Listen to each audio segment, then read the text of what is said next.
Okay, now I'm recording. Okay. So, like you said, my name's Candace Fox. I'm a World Natural Bodybuilding Federation professional bodybuilder. Drug tested. Whenever I compete in different states, I win money for being drug free. But it didn't all start out that way. I was born and raised here in the Valley. Back in those days, it was a lot more racial, so being a mixed breed wasn't very accepted. My grandparents originally moved down here from Mississippi in about the 1950s. Had my mom and her sister. You know, my mom and sister grew up here, but my mom ended up falling in love with a Mexican, so I'm part black, part Mexican. But unfortunately, the black side of my family never accepted me because I wasn't black, and my father, disowned me and, didn't want anything to do with my life. So growing up, I never knew where I came from. My mom would tell me that, because I would see other kids with their parents and stuff, and I knew I didn't look like my mother. And I would ask, once I guess, I could understand, how come I don't have a father? And she would pretty much tell me that I didn't have a father because I was a test tube baby. So that further made me feel like an alien, because here I'm thinking my mom experimented just because she wanted to have a kid. Well, then I was probably about 5 years old. I do remember that very, very clearly. Well, then she ends up meeting another man, another Mexican national, and I thought this person was going to be a father figure for me, and it didn't really turn out that way. That person pretty much would tell me certain things like, oh, well, there's certain ways that a man loves a girl and all this stuff. The only thing is, you can't share these with your mother. But this is how a man loves a girl. So at the time, I really didn't know that I was being sexually molested.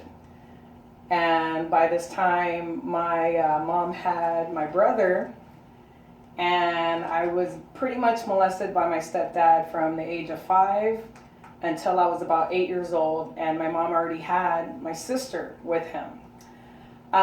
During this time that this was going on, my mom was also physically abused by this man, but she was so in love with him that no matter how bad he would beat her, she would always go back.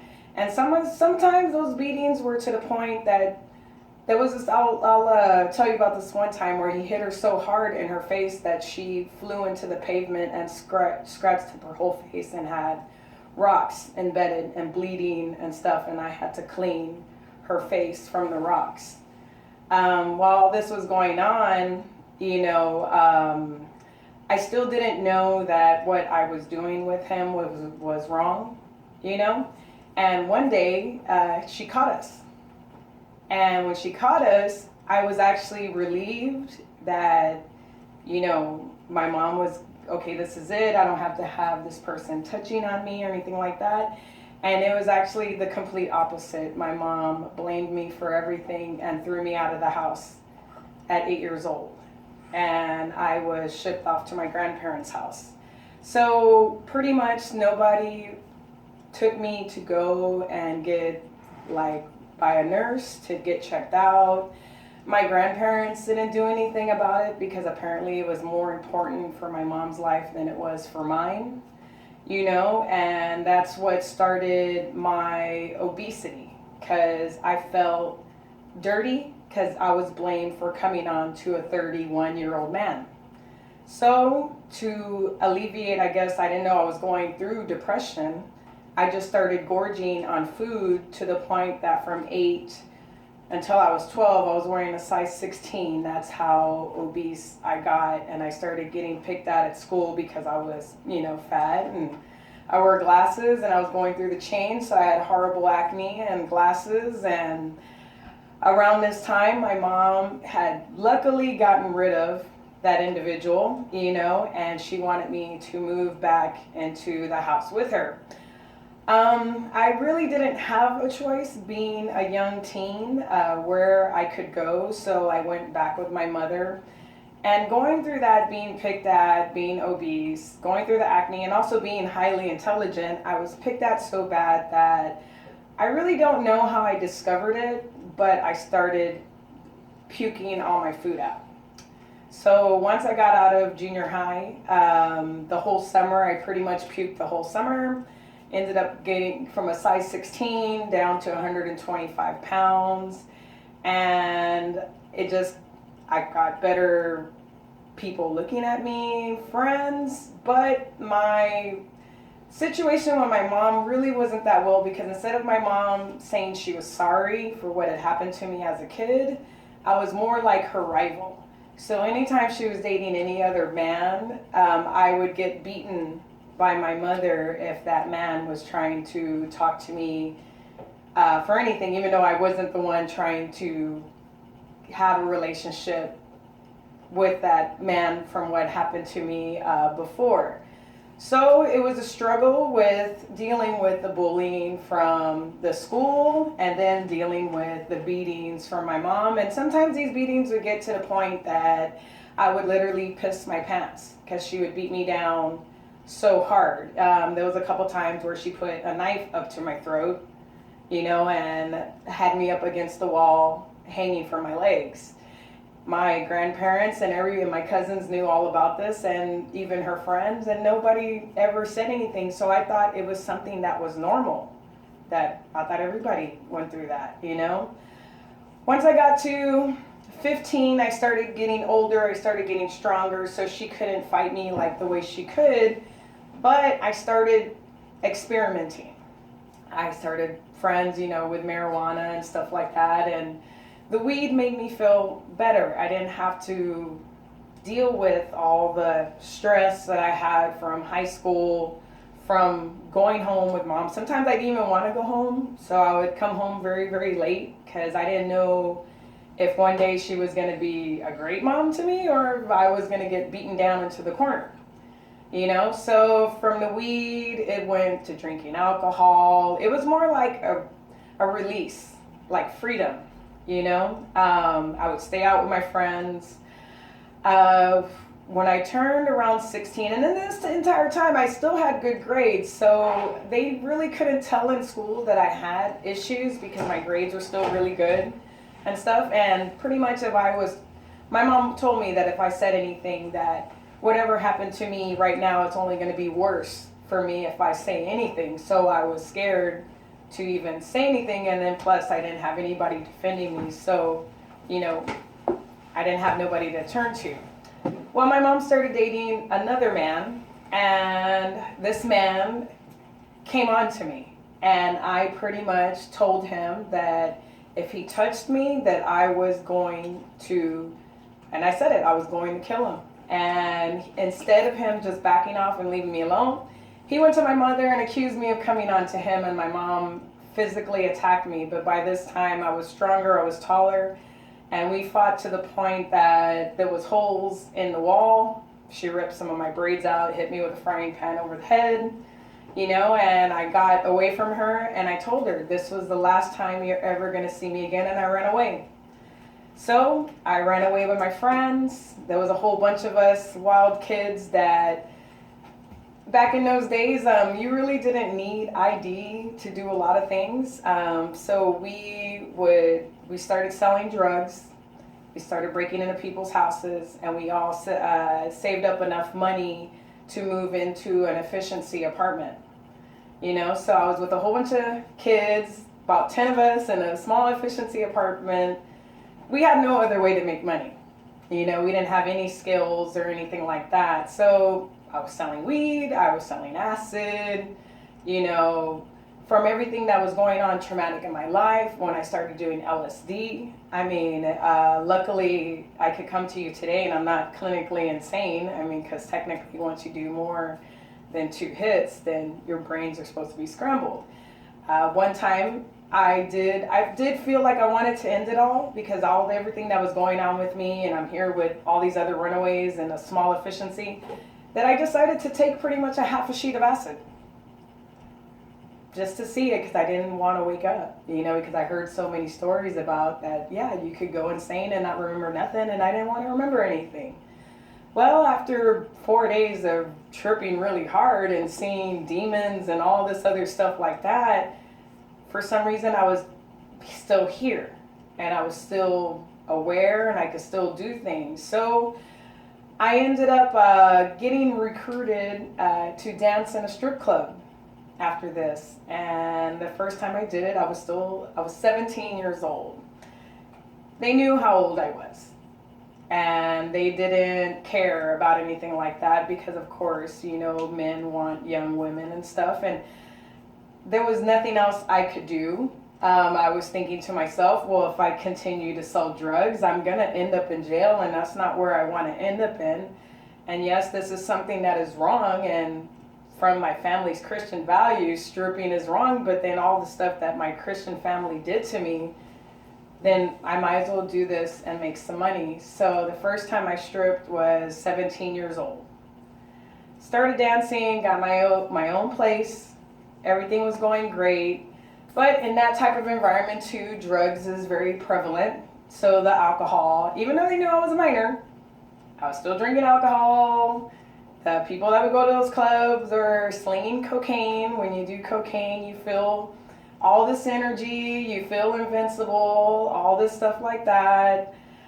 I did end up meeting someone I thought that can get me out of this situation. He worked at the bar because I got a second job besides the stripping because I really didn't want anybody to know that I was doing that because I was a minor and I could get the business in trouble.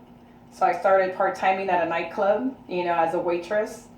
And I thought everything was going to happen great with this person. I mean, I wasn't planning on having a family from this person, but it felt like I thought this person loved me. So he moved into my apartment. Everything was going great.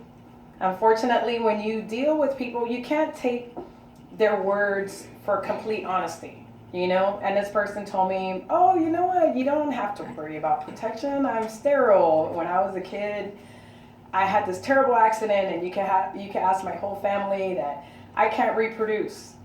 Well, after a year and a half of being with this person, like in a committed relationship, at least I thought I ended up pregnant. And when I found out I was pregnant, I was already 6 months pregnant, so there was nothing I could really do about it. And when I came to this person and told them that I was pregnant, he pretty much told me that he was leaving me and he was marrying someone else. So here I was, part-timing at a bar, stripping, 6 months pregnant. The person I thought that had my back was seeing his ex the entire time, and they were getting married in 2 weeks. Even though he lived at my apartment, which was strange. Like, how could she not see what was going on? I mean, he was obviously sleeping somewhere, So yeah, I couldn't, because we were supposed to look pretty in the clubs and stuff. After I started showing, I couldn't really continue working in either job, especially at the job that I worked with him at because of the conflict that was going on, So I pretty much couldn't pay for my bills anymore because I didn't have any other skills. I never worked a regular job, So I pretty much had nowhere else to turn to but to call my grandmother to please let me stay at her place. My grandmother told me that, oh yeah, someone come and get you, and she sent my mom. I hadn't seen my mom since I ran away at 16 years old, and I really didn't want to leave with her, but I had no other choice, So left with my mother. The car that I had, they ended up selling my car.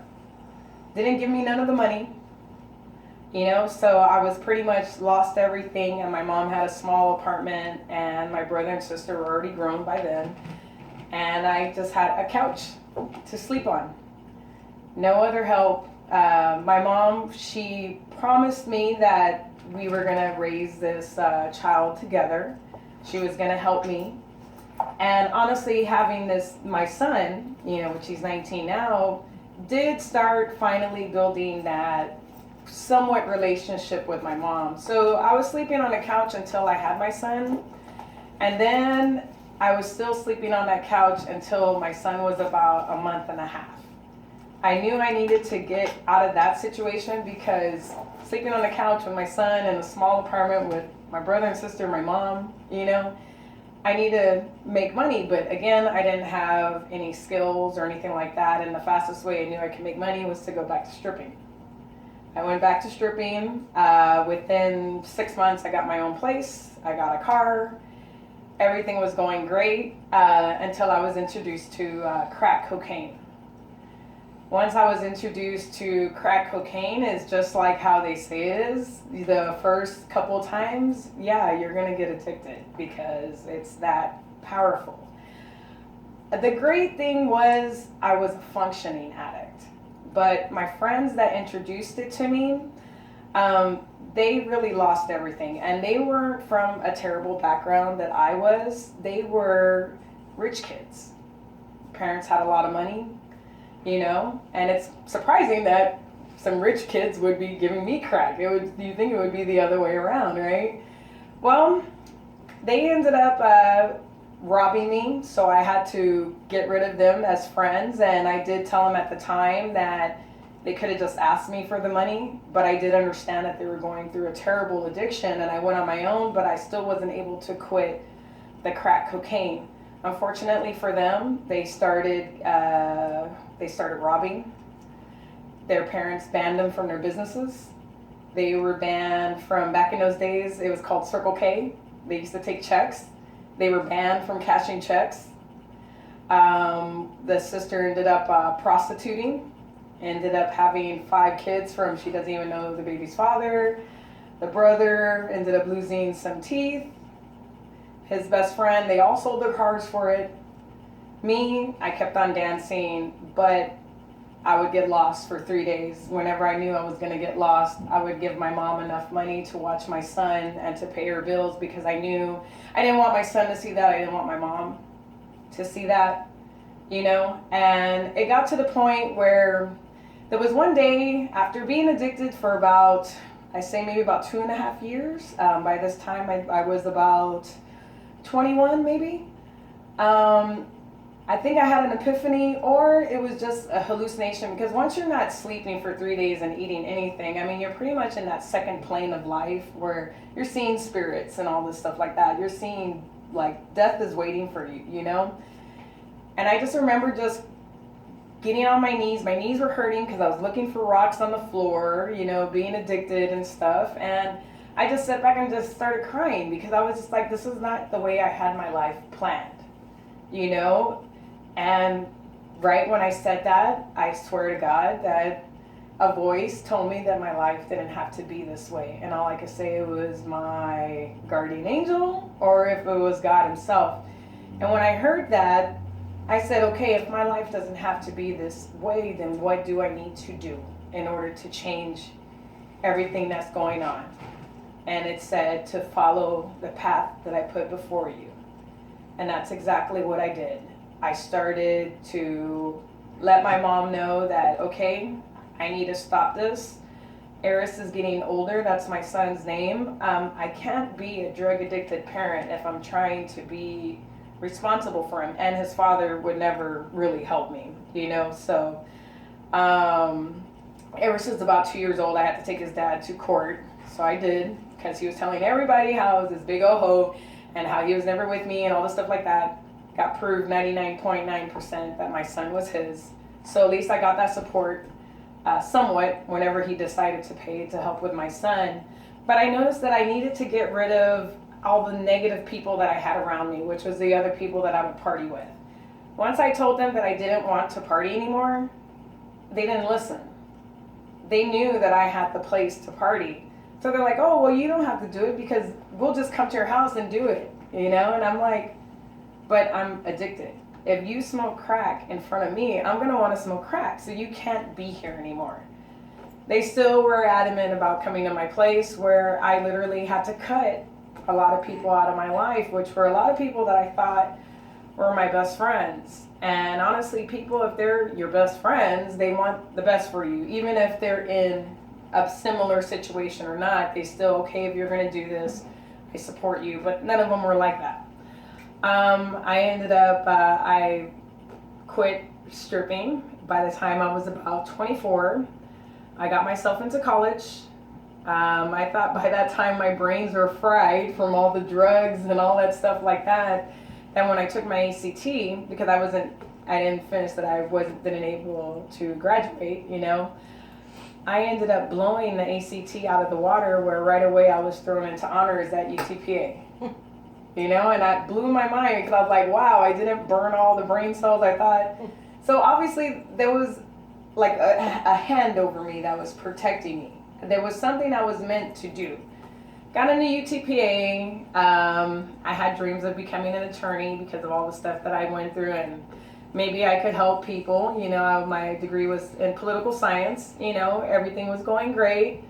Unfortunately, financial situations got in the way and I wasn't able to graduate. So by this time, they say you gain a freshman 15, I gained 45 pounds, you know? So I started going to the gym, you know, to work out, stuff like that. I noticed, because I had done drugs before, I was able to stay relatively skinny because, yeah, I wasn't eating or anything like that. So gaining that weight, I couldn't lose it like I did before. And since I had quit cocaine and all that stuff, I didn't want to do like the pills you get from Mexico, you know? I didn't want to do none of that stuff. So I wanted to lose weight, and what really further drove me was, by this time my mom was first diagnosed with cancer. When she was diagnosed with cancer, I decided that I was going to check out to see what her situation was, how I can help her, because it just broke my heart that I wasn't where I was supposed to be financially to be able to help her, you know? I realized that even though I had quit cocaine and all these drugs, I was still smoking cigarettes, I was still drinking alcohol, I wasn't eating right, I wasn't sleeping right, I had all the excuses in the world that, oh, I never have time for none of that stuff, and that's what really woke me up, because pretty much my life was still gonna lead down that way. I thought that maybe if I got myself even healthier, my mom would follow my lead. Unfortunately, she was stuck in her own ways, and she was a smoker too. That's where I got the cigarette smoking from. She's like, it's breast cancer, it's not lung cancer, so there's nothing wrong with my cigarettes. So I'm like, okay, Mom, you know, it's just, you have cancer, you gotta take this seriously, because back in those days, it's still a death sentence now, you know, and everybody's getting it now, you know. So I ended up losing about 45 pounds, but from eating clean, meaning as natural as possible. I ended up getting ripped, you know, 6-pack, all this stuff within 4 months. And that's where I started getting a lot of people asking, what is it that you do? You know, why do you look different from the other trainers? I didn't really understand what they were talking about, because a lot of women have this misconception that if you lift weights, you're gonna look like a guy and all this stuff like that, and I look different. I didn't know that the women in the industry were doing steroids, you know, until I started getting into the business of it. Lost the 45 pounds, I started a blog because I had too many people bothering me at the gym about losing weight and stuff, and I wasn't like these rich ladies that can stay all morning with their kids there. I just had the 2 hours because I was going, to, you know, taking care of my house, taking care of my son, you know, doing those types of things. So it started with a blog. I started giving people out health tips, recipes, things like that. Then at the gym that I was at, because I ended up looking too good and too many people liked me, they accused me of personal training people and kicked me out. So I didn't want to lose what I had gained, you know, so I decided to go into, and I like to do fun things when it comes to working out, so I didn't really see why I should just be on a machine doing cardio, so I decided to become a Zumba instructor. Became a Zumba instructor, started the Zumba program at one of our local gyms, you know. Met a lot of ladies, still they were like, you look different than the other trainers. If you were a trainer, I would train with you. I felt that I didn't know too much about that stuff, and I didn't want to tell people how to work out, especially because I didn't want to hurt them, because if you do things wrong, you can get hurt, and that's not the point of working out. So when I went for my certification, I decided to get one of the best, which is the National Academy of Sports Medicine. It took about maybe 5 months in total, so it was like a college course, and I got certified. Well, I figured out that I had one of the best certifications at the gym I was at, and they did everything they could not to give me clients. And the reason why I found out was because the people I would tell to come to the gym, so we can sign up. Like if I didn't come in there on time, or say if they came in early, oh, well, Candace doesn't have enough experience. She doesn't know what she's talking about. We can refer you to someone else. So it's kind of like crazy that they wouldn't think these people that I'm bringing to the gym wouldn't come and tell me, like, Candace, they're not trying to help you out here. They're trying to send other people. So, and it blew my mind, because here I am working for the gym. These are my managers. I'm making you guys money. But unfortunately, when you go out in this world, you're going to have people that are higher than you that are going to try to screw you over in your job, and when you need the job, you have to tolerate a lot of things, so I unfortunately was like, okay, I gave them a dose of their own medication and applied at another gym, started personal training over there while I was still teaching the Zumba classes. So they thought that they were screwing me over by not giving me any clients. They just didn't know I was making all this buku money at another gym helping people out. I left that gym after a while. After the way they treated me, they did not treat me good, because I was harassed by my fitness director, every day that I came in, about how much of a terrible person I was and how everybody hated me. But the owners liked me because I was making them so much money. And then I had a PT manager that was sexually harassing me, and they knew all about it. The manager thought it was hilarious. I mean, the guy even called me a nigger right in front of everybody, and they were like, calm down to him. And I'm like, calm down to him? I mean, this dude just called me nigger. But when you need a job, you can't really do anything about it. And once I was able to quit that gym, because I was making so much money at the other gym, I went over there. Everything seemed like it was going great, I was giving people transformations, I was making a good wage, Unfortunately, my mom she was still stuck in her ways, and by this time, her cancer went into remission the second time. And I was trying to tell her, Mom, you really got to take this seriously, because if you don't take this seriously, I mean, I don't know if you're going to have another chance. She was still with her cigarettes, her alcohol, not eating right, not trying to work out. And I mean, what can you do? I didn't want to fight with my mom over what was going on with her. I wanted to spend as much time with her, because we started getting that bond that we never had when I was growing up, Well, later on, I guess apparently I was making too much money at the gym that I was working at, where they pretty much pulled me aside into a meeting and told me that I needed to slow down the transformations I was giving people at the gym. And I'm like, I really don't understand what you're talking about. Well, we want to retain our clients. Well, I'm your top seller. I'm making the most money here. I'm selling so many clients that I can't take them that I'm selling to your other trainers, so I'm not really following what you're saying. Well, we don't want them to get in shape fast, because if they get in shape fast, then they will leave the gym. And I'm like, even if I have one person that gets in tremendous shape and they're like, okay, Candace, I could do this on my own, their friends are going to see what I did for them, and you lose one, you get 5 coming in.